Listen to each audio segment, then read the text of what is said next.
Criticise करके जम्मू कश्मीर में आप स्टेटहुड ला सकते हैं या आपको उसकी गारंटी है या आपको इसका प्रॉमिस है कहीं पे, you are welcome to criticize. वालिद साहब जो हैं वो कांग्रेस के साथ वो कांग्रेस का वर्जन मानते हैं और खुद उमर साहब जो है वो बीजेपी का वर्जन मानते हैं। There is a limit to double play in the year 2025 when you are covered by cameras.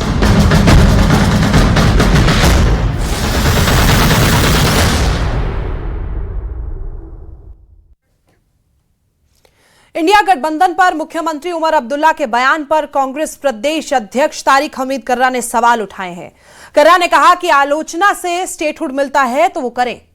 गठबंधन से अलग होने के सवाल पर कर्रा ने न्यूज 18 JKLH से कहा कि कांग्रेस के पास कई रास्ते हैं, सबकी रायशुमारी के बाद कांग्रेस इस पर फैसला लेगी।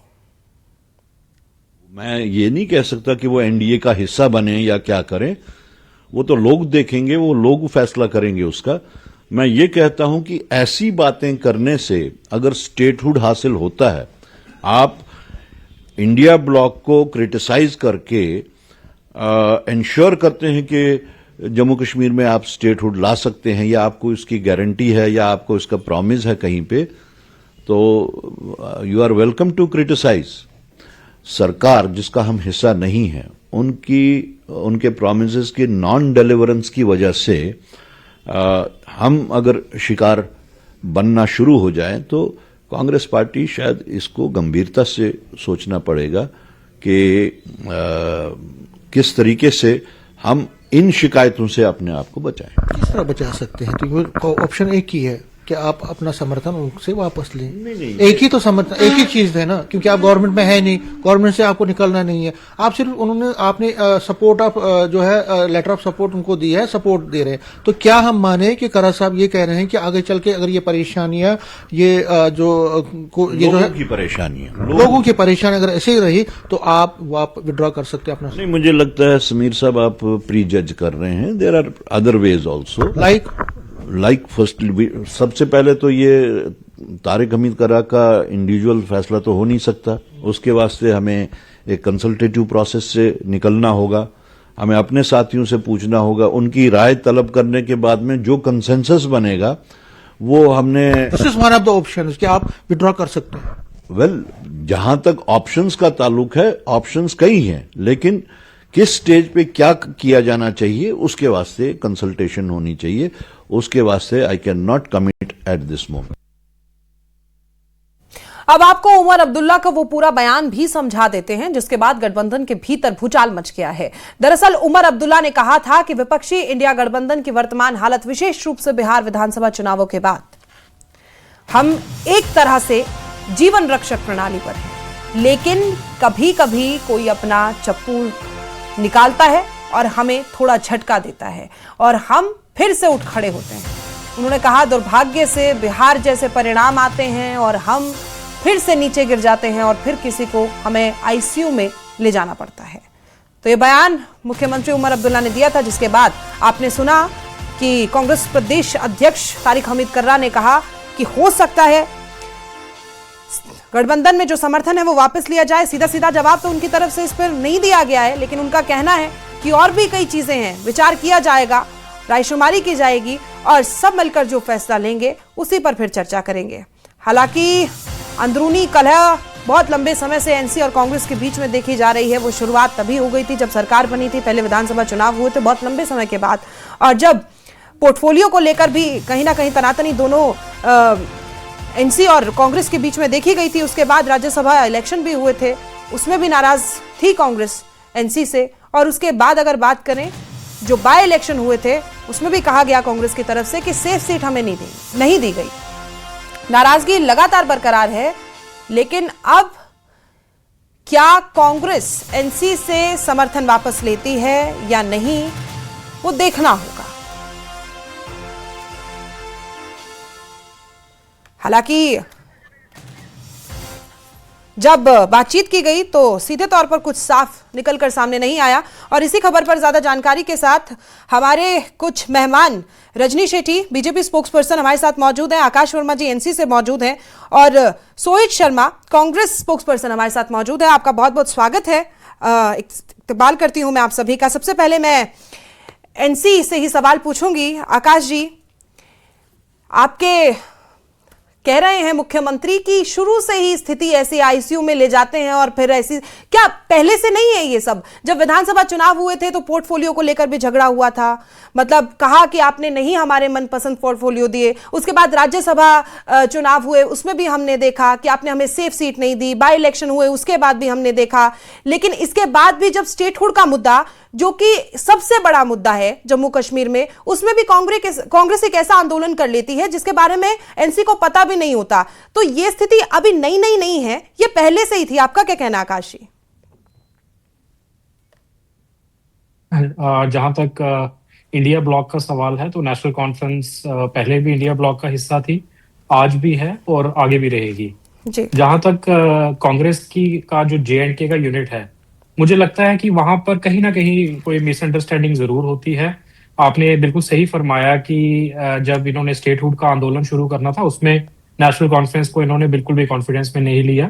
खैर, मुद्दा हमारा भी वही था और आज से नहीं है, सन 2019 से है कि जो हमारा रियासत का दर्जा है उसे वापस बहाल कर देना चाहिए।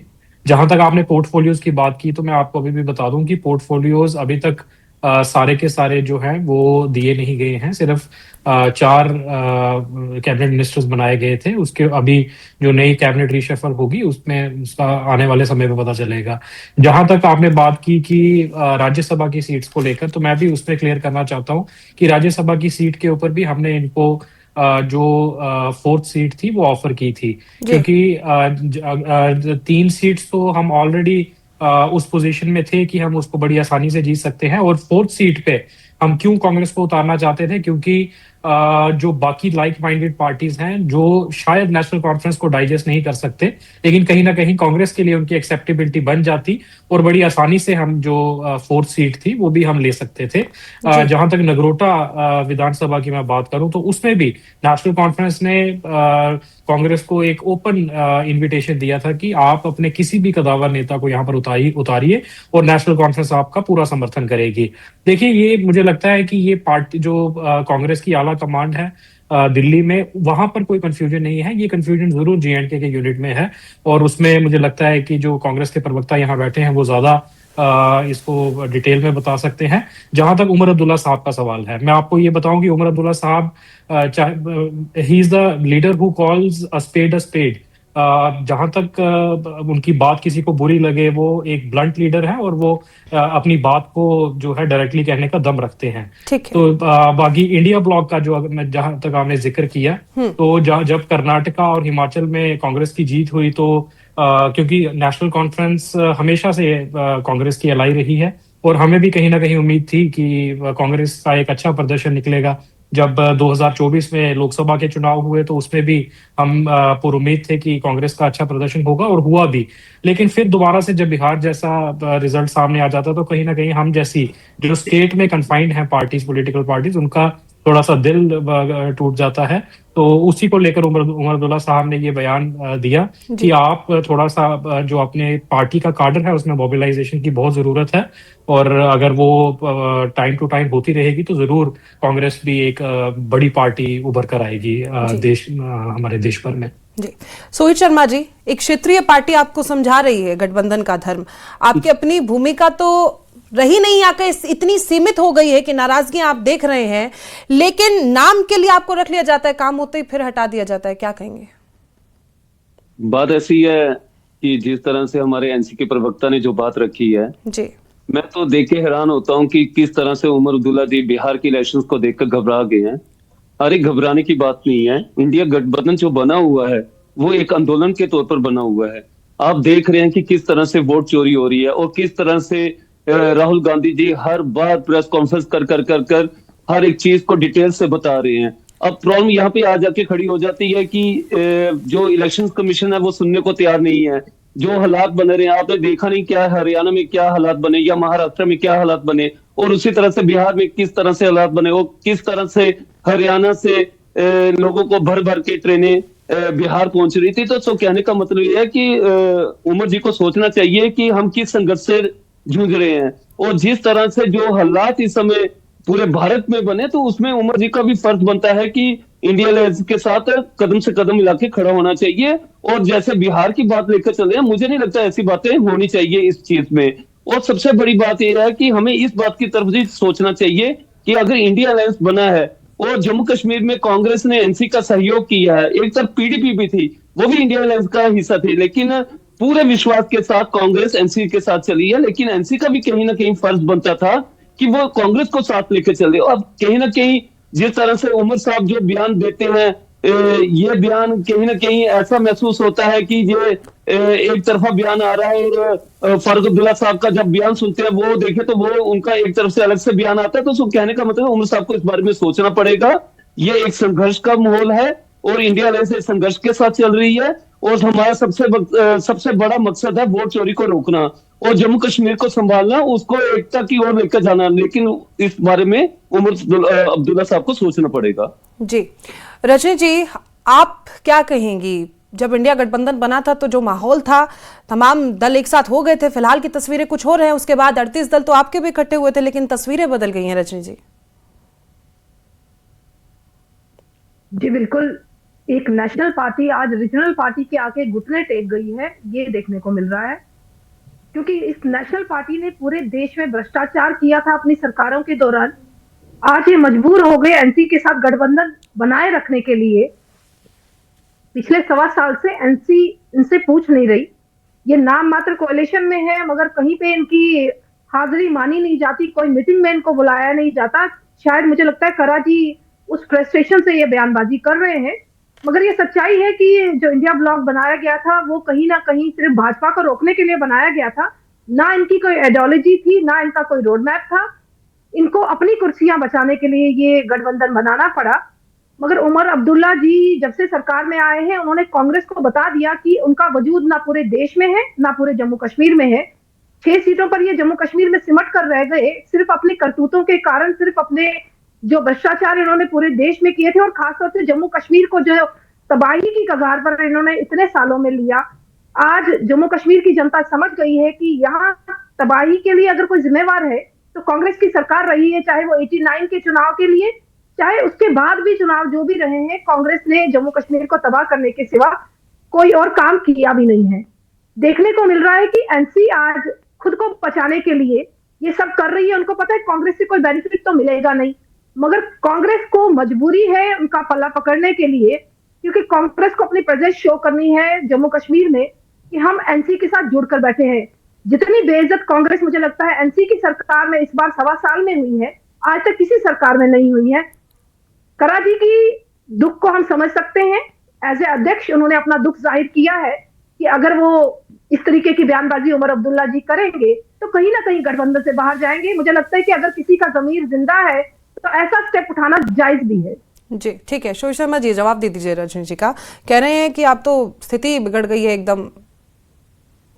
रजनी मैडम को ये सोचना चाहिए, भ्रष्टाचार की आप लोग बात करते हैं, 2014 से ही आप लोगों ने सरकार संभाली हुई है पूरे भारत में और जम्मू कश्मीर में। 5 अगस्त 2019 के बाद से जो भ्रष्टाचार आपने जम्मू कश्मीर में बढ़ाया, जिस तरह से फाक का स्कैम आप लोगों ने करवाया, साथ होकर एसआई का स्कैम आप लोगों ने करवाया, जिसका अभी तक कोई रिजल्ट सामने नहीं आया, ना ही कोई लोग पकड़े गए हैं। और जिस तरह से ये जो बातें रख रहे हैं, अरे जम्मू कश्मीर को कांग्रेस ने एक मजबूती दी थी। जम्मू कश्मीर को कांग्रेस ने एक ऐसा राह दिखाया था जिसमें शांति की राह पे लोग चलना शुरू हो गए थे। आज वो वक्त आ गया है कि भारतीय जनता पार्टी के नेतृत्व में 5 अगस्त 2019 के बाद से बेरोजगारी बढ़ी है, भ्रष्टाचार बढ़ा है और जो हालात बने हैं, जिस हालात से इस समय जम्मू कश्मीर की जनता गुजर रही है, वो सब लोग जानते हैं। और जहां तक रही आपकी सीट जीतने की बात, अरे वोट चोरी करके आप तो जम्मू कश्मीर में भी जीते हैं। कितनी कॉन्स्टिट्यूंसी को आपने खत्म करके रख दिया, सुचेतगढ़ को आपने खत्म करके रख दिया, जम्मू साउथ को आपने अलग बना दिया डिलिमिटेशन कर करके। सो कहने का मतलब है हर जगह आपने वोट चोरी कर करके आपने सीटें हासिल की हैं। लेकिन वक्त आएगा, हमें पूरा विश्वास है कि राहुल गांधी जी के नेतृत्व में ये जितने भी आप लोग वोट चोरी जिस स्टेट में भी आप लोग कर रहे हैं, उसका पूरे जोरों शोर से जनता जवाब देगी आने वाले समय में। इतना मैं जरूर बताना चाहता हूँ। जी ठीक है, आकाश जी क्या कहें अब क्या होगा? क्योंकि तारिक हमीद कर्रा जी का बयान भी आपने सुना होगा, वो कह रहे हैं कि विचार करेंगे। अभी ऐसा कोई स्थिति स्पष्ट नहीं है कि होने क्या वाला है, लेकिन अब एनसी क्या रुख रख रही है? देखिए प्रिया जी, मैंने आपको जैसे पहले कहा कि National Conference has always been the ally of Congress, चाहे वो यूपीए था या आज इंडिया ब्लॉक है। नेशनल कॉन्फ्रेंस का हमेशा से क्योंकि जो पहले कांग्रेस की जो पहले की लीडरशिप रही है, चाहे वो पंडित जवाहरलाल नेहरू साहब हो, चाहे वो इंदिरा गांधी जी हो, चाहे वो राजीव गांधी जी हो, तो इन लीडर्स का एक सॉफ्ट कॉर्नर था जम्मू कश्मीर के लिए। और इसमें मैं भारतीय जनता पार्टी के जो अटल बिहारी वाजपेयी साहब थे उनका नाम भी जरूर लूंगा, क्योंकि उन्हीं के साथ हमने एक बार सरकार, क्योंकि उनकी जो आइडियोलॉजी जम्मू कश्मीर को लेकर या जो उनकी वो मानसिकता रखते थे, ये जितने भी कदावर नेता थे, कहीं ना कहीं जम्मू कश्मीर को वो अकोमोडेट करना चाहते थे। लेकिन आज की अगर मैं बात करूं करंट डिस्पेंसेशन की, तो they have I think they have already waged a war against Jammu and Kashmir. देखने में तो वही मिलता है, लेकिन ये है कि मे गुड सेंस प्रिवेल, और ये आज के जो हुक्मरान हैं इन्हें पता लगे कि आज जम्मू कश्मीर की जो आवाम है वो किस दौर से गुजर रही है, और जल्द से जल्द जो है वो जम्मू कश्मीर की आवाम को जो नहीं, लेकिन उनका कांग्रेस कह छीना रही है हुआ ना हक है। आकाश जी, लोग थोड़े परेशान तो है ही, क्योंकि गठबंधन आप लोगों की तरफ से भी रखा तो गया था लेकिन निभाया तो नहीं गया। चुनावों से पहले पीडीपी, क्योंकि वो भी उस गठबंधन का हिस्सा है, और चुनाव के बाद कांग्रेस, नाराजगी तो है ही ना। देखिए, मैं आपको इस बात पे भी मैं आने वाला था। सबसे पहले तो मैं सोहित जी को करेक्ट करना चाहता हूं कि सोहित जी ने हमें एक राय दी है कि नेशनल कॉन्फ्रेंस को कांग्रेस का साथ देना चाहिए। मैं सोहित जी को याद दिलवा दूं कि जब राहुल गांधी साहब ने एक ऐतिहासिक यात्रा, भारत जोड़ो यात्रा का आगाज किया था, जब वो यात्रा जम्मू कश्मीर पहुंची, तो लखनपुर में डॉक्टर फारूक अब्दुल्ला साहब थे जिन्होंने उनका वहां पर स्वागत किया था जम्मू कश्मीर में। बीच में जब वो आए तो क्योंकि हम नेशनल कॉन्फ्रेंस के छोटे वर्कर्स हैं, हमने भी हजारों की तादाद में राहुल गांधी साहब का समर्थन किया, उनके साथ यात्रा में चले। उसके बाद जब राहुल गांधी साहब कश्मीर घाटी में उन्होंने एंटर करना था, तो वहां पे उमर अब्दुल्ला साहब ने बिल्कुल शाना बशाना कदम से कदम मिलाकर राहुल गांधी साहब के साथ चले, और बर्फ में वो खड़े होकर उन्होंने लोगों को एड्रेस किया था। तो ये इतिहास है, और नेशनल कॉन्फ्रेंस ने कभी भी कांग्रेस को अपनी पीठ नहीं दिखाई। बाकी जहां तक रजनी जी ने कहा कि भाई हमें कि कांग्रेस को कोई साथी चाहिए यहाँ पर सरवाइव करने के लिए, तो मैं रजनी जी को याद दिलवाऊं कि 2014 में जब आप लोगों ने सरकार बनाई थी, तो आपने भी नॉर्थ पोल और साउथ पोल की सरकार बनाई थी। आपने भी पीडीपी जैसे पार्टी जिनकी आइडियोलॉजी पूरे देश भर में मशहूर है, आपने उस पार्टी के साथ अलायंस किया, और आपने सत्ता के लिए अपने आप को इतना वहां तक आप लोग ले गए, क्योंकि आपकी जो कुर्सी की भूख थी वो आपसे देखी नहीं जा रही थी। आपको किसी ना किसी तरह सत्ता में आना था, और आपने पीडीपी के साथ अलायंस किया। और आज ये आप दोनों की, मैं कहूंगा, मैं सिर्फ पीडीपी की नहीं बल्कि भारतीय जनता पार्टी और पीडीपी दोनों, जिन्होंने ये बीजेपी का जो एंट्री है वो जम्मू कश्मीर में करवाई, और आज जो जम्मू कश्मीर के सूरत हालात हैं उसके लिए अगर कोई जिम्मेवार है तो ये दोनों पार्टियां हैं, भारतीय जनता पार्टी और पीपल्स डेमोक्रेटिक पार्टी। ठीक है, रजनी जी जवाब दे दीजिए। जी बिल्कुल, आकाश जी कह रहे हैं कि इसके लिए हम लोग जिम्मेदार हैं, इनकी एंट्री करवाई। आकाश जी, हमारी नेशनल पार्टी है, 14 करोड़ से ऊपर मेंबर्स हैं हमारे पूरे देश में। मुझे लगता है कि एनसी तो जम्मू से बाहर तो कोई जानता नहीं उसको, हम पूरे हर स्टेट में छाए हुए हैं। भाजपा एक राष्ट्रवादी पार्टी है, इसको एंट्री की जरूरत नहीं है। ये हर मनुष्य के, हर जम्मू कश्मीर के नागरिक के रग रग में बस गया है। हाँ बिल्कुल, कश्मीर में हमारे कार्यकर्ता बड़े हैं, कश्मीर में भाजपा का जनाधार बड़ा है, वो कहीं ना कहीं मोदी जी की आइडियोलॉजी के कारण बड़ा है। रही बात पीडीपी के साथ गठबंधन की, जो हम लोगों ने किया था, बिल्कुल किया था, मगर हम लोगों ने उनका कहीं पे भी अनादर नहीं किया। हमने कोalition का धर्म निभाया, हमने पीडीपी को उतना ही महत्व दिया जितना भाजपा को महत्व था। आपकी तरह कांग्रेस को दरकिनार नहीं किया, आपकी तरह कांग्रेस को कैबिनेट में कहीं एक मंत्री का स्थान नहीं मिल पा रहा है, ये हम लोगों ने नहीं किया। धोखा दिया था आपने, पीडीपी को धोखा दिया था, और धोखा देके वो सरकार गिराई थी। आपके बीच नहीं बोली थी, सुन लीजिए, मैं आपको करेक्ट करना चाहता था। समय में कांग्रेस कहां पर खड़ी है, कांग्रेस को आप पूछ नहीं रहे हैं। जो नेशनल पार्टी है, आप आज उसको राय दे रहे हैं कि उनको क्या करना चाहिए और क्या नहीं करना चाहिए। हमने पीडीपी को, चाहे वो यहाँ रीजनल पार्टी थी, उनको उस दर्जे पर रखा था कि उनकी सीएम थी और हमारा डिप्टी सीएम था, जबकि हमारे भी उतनी सीट्स थी, उनकी भी उतनी सीट्स थी। हम लोगों ने वोट बैंक के लिए राजनीति नहीं की। एनसी ने कहा कुछ था और किया कुछ है। आज कांग्रेस मजबूर है क्योंकि वो देश को बता नहीं पा रही, क्योंकि एनसी स्टैंड कर रही है 370 वापस लाएगी। कांग्रेस अगर स्टैंड करती है 370 के ऊपर, कांग्रेस का नेशनल लेवल पर जनाधार खत्म हो जाएगा। आज मजबूरी कांग्रेस की ये है कि उनको एनसी से पल्ला छुड़ाना पड़ेगा, तब जाके वो आगे आने वाले दिनों में, पश्चिम बंगाल में चुनाव होने जा रहे हैं, अलग अलग प्रदेशों में चुनाव होने जा रहे हैं, क्योंकि कांग्रेस को नेशनल लेवल पर चुनाव लड़ना है, एनसी को तो जम्मू कश्मीर में चुनाव लड़ना है। ठीक है। एनसी को कोई फर्क नहीं नेशनल पड़ता लेवल जब पर आप चुनाव करना में हो है, रहा लेकिन क्या नहीं हो रहा। एक्सपेरिमेंट रही वाली लेबोरेटरी तो आपने जम्मू कश्मीर रखी है ना। एक्सपेरिमेंट यहाँ पर करते हैं और देश भर में आप चुनाव लड़ते हैं।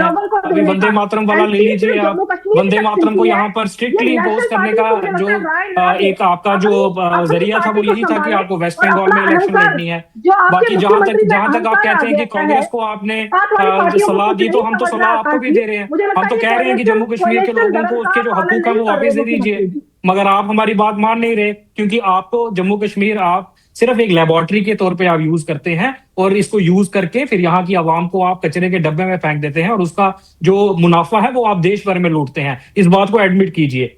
आपने 1990 से लेकर आज तक जम्मू कश्मीर को, कश्मीर इशू को बनाने वाले लोग आप लोग हैं। कश्मीर इशू को बनाने वाले लोग आप लोग हैं। आप लोग चाहते हैं कि यहाँ पर ये जो हमारा एक डिस्प्यूट है वो कभी रिजॉल्व ना हो। आपने अपनी सत्ता की कुर्सी को हासिल करने के लिए आपने हमेशा जम्मू कश्मीर की आवाम का इस्तेमाल किया, जम्मू कश्मीर का इस्तेमाल किया। लेकिन अब आज जम्मू कश्मीर ने हाल ही में जो इलेक्शन हुए उसमें आपको जवाब दे दिया कि जो आपकी पॉलिटिक्स, जो आपकी पॉलिसी और प्रोग्राम जम्मू कश्मीर को लेके है उसमें लोग आपके झांसे में फंसने वाले नहीं। इस बार आपको, आप जिस तरीके से आज सत्ता से बाहर हैं, आगे भी आप अपनी ये आदत बना लीजिए कि आप हमेशा सत्ता से बाहर ही रहेंगे। जम्मू कश्मीर के लोग दोबारा आप सत्ता आपके हाथ में नहीं देने वाले। ठीक है आकाश जी, रजनी जी रुकिए, एक छोटा सा जवाब सोहित जी से ले लेते हैं, समय हमारे पास इतना ही था। सोहित जी, भारतीय जनता पार्टी को दुख हो रहा है कि एनसी ने आपको दरकिनार कर दिया है? मैं भारतीय जनता पार्टी के प्रवक्ता जी को बताना चाहता हूं, जब हुकूमत एनसी और कांग्रेस की बनी, कांग्रेस ने साफ तौर पर कह दिया था कि हम सरकार में शामिल नहीं होंगे। ये बात मैं इनको क्लियर कर दूं। और दूसरी बात यह है कि हमारा सबसे बड़ा मकसद था स्टेट को वापस लाना, और स्टेट को वापस लाने के लिए हमने तब से ही आंदोलन शुरू कर दिया था। बाकी ठीक है, अगर एनसी अपने तरफ से आंदोलन करती है उसमें भी कोई दो राय नहीं थी, लेकिन हमारा मकसद सबका एक ही था कि हमने स्टेट को वापस लाना है। आप हमारी चिंता छोड़ दीजिए रजनी जी, आप हमारी चिंता छोड़ दीजिए। आप जिस तरह से वोट चोरी करते हैं ना, तो वोट चोरी के में मान वोट चोरी में आप लोगों ने जिस तरह से वोट चोरी करके हर स्टेट को जीता है, जम्मू कश्मीर को जीता है, आपने जमीन को जिंदा रखी है, इतना भी नीचे ना लगी है एनसी के ठीक है कि भाई एक रीजनल पार्टी के आगे नेशनल पार्टी उसके लिए मैं कुछ भी नहीं कह सकता।